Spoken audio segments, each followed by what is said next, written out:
trancher le conflit. Et comment qu'ils allaient à pouvoir judiciaire. Dans quand il y a loi et à parti, on a initiative, il y a loi de parti. Je connais la loi par cœur. Tu changer ton lobby, conflit, non, c'est à parti, et comme il y a un tribunal, il y a une grande instance. Ce que les appellent et qui est un niveau d'appel. Yoko Zoua, ministre de l'Intérieur, politicien, Moutia parti, Moussoussou, Loba, Yoko Kata Makambo Italie, Makambo parti. Wanezali.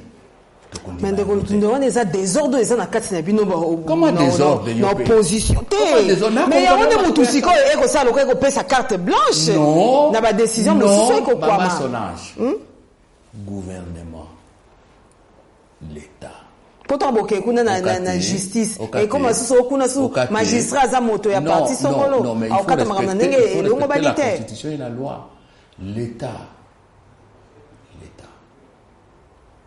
Boka nyonso nzamba kila tozaka na leta pona nini pona kosalisa biso tovanda kimia tovanda malamu moni la république otombenaka na français république ezali eloko nini eloko ya bato maso esika tosali biso bacitoyen république eyoki kozala mininga te et puis batricherie ezali bien te. Donc, pour Tokoba, parce que les déjà connus. Et vous n'êtes pas dans bisote, que tourner ma cambote, que bon, on est en hôtel, bao ba sali de doublement.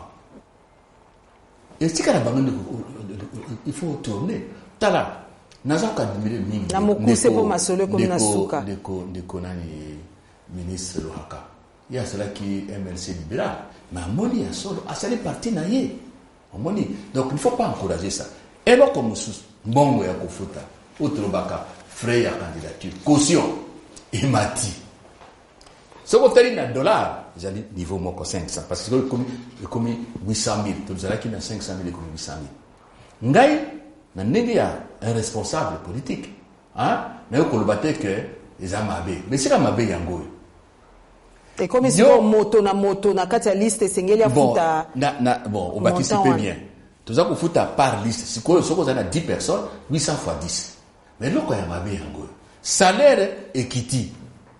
Mbongo ya batu na maboko équité divisé par 3, par 4, par 5. Il faut ma capité. De Kolobaboy. Si qu'on peut qu'une élection, il faut s'en mettre un bon.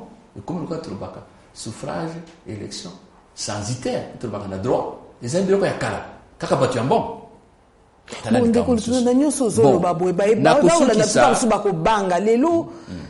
tant sous solution na makamoni yo za mutamayele lokho za politique politicienté oui siko lelo na bosembo na makamoni so ningu talisi awa obandaki na makambo etali calendrier okoti na makambo etali makambo ya loi électorale siko lelo na mayele oyo solution na opesa solution ko kuuta wapi sinon casquette na wana oche pembeni oui olo banano tant mosusu pe bayo ba kolanda peut-être que ko simba na opesa solution tout à l'heure na mokuse ko na tiki ba commission mosusu eloko ya sokana na pas c'est important campagne électorale ngana les députés intérieur tous amingi surtout l'équipe de députés avec et bien intérieur tozalaka olongwe ozimutuka na yo olongi da ba 6 heures olobi lelo ngana za kukoma na masina ukuti 0.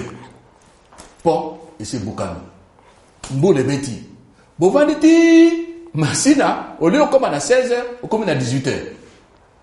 Moni, va cause là, on est sous Nanjiri na Kibanseke. Tout ça, la campagne, on va minuit, ou comme à moins des années. Ah, Balobi, si koyo, campagne n'a pourquoi, et ça la matin. Ça, c'est un. Et ben, de souka erni, Balobi. Bon, Balobi n'a pourquoi, tu connais Balobi, Bakobimisa. Balobi, campagne, et c'est quand ce lingo kende. Ce qu'on a na bisika mususu na kutaka kwa province te ba village même pas na ngai village mususu ezali à 200 km bisika ba administrateur bazali bisika ba chef de développement bazali ba chef de secteur bazali autorité ezali te ce qu'on dit comme kuna au niveau de banabatu il faut zongisa mutu kutina territoire pour na koloba je veux faire ça na koloba tel wani il faut payer problème ezali wana ye même na même battu à gouvernement il moko ministre intérieur. C'est un élu de l'intérieur. il sait ba difficulté aux akanango d'intérieur Na ba mokuse, population kozela yo ti minuit na mokuse ndeko lutundula na mokuse omoni te makambo nyonso ekofavorize tricherie et puis omoni te penza lolenge nini mpona koevite biloko oyo mituna mbala ya mike na tuyo na mokuse tika loi électorale ndenge tovotaki yango na kondo ba 2015 tango bato bakufi wana loi wana bato bapesaki makina na bango ezali bien eloko etikali bana biso eloko moko otolobaki ni bandeli liste bato baenrôlé po tosala répartition ya siège na maso bati mikolo oyo naza komona eloko moko oyo ezali décisive te po tosala élection na kotia elikia ete bandeko badepute bakocomprendre makambo nyonso oyo baoyo bazalaki kala tozali à peu près une centaine tozalaki na législature passée bayebika makambo maso oyo eyaki na assemblée tovotaki toboyaki yango mpo ekoki nanu te na makambo mosusu wala eloko na koloba ezali simple ezala bavote électronique nayebisaki yo awa on avait dit non cette année ekozala te omoni donc ezala makambo aye kotia badémission na baparti tututu makambo ezali ebele ne resili bandeko ya majorité ya koloba na président Kabila yemei parce que ye aza mokonzi aza na bapouvoir mpe famille politique na ye na baalie nde baza kogouverne mboka baza kokonza mboka tika kosala mabe mboka ekei mingi na se toyebi te makambo eza koya liboso tokende na élection wana ozoloba ya famille politique ya président tozoloba ya président na olobela ye président Kabila parce que na famille toloba tobana famille biologique tozalaka na autorité te tozalaka na chef de famille te kozwa ye lokola pamba te a fortiori président ya l'état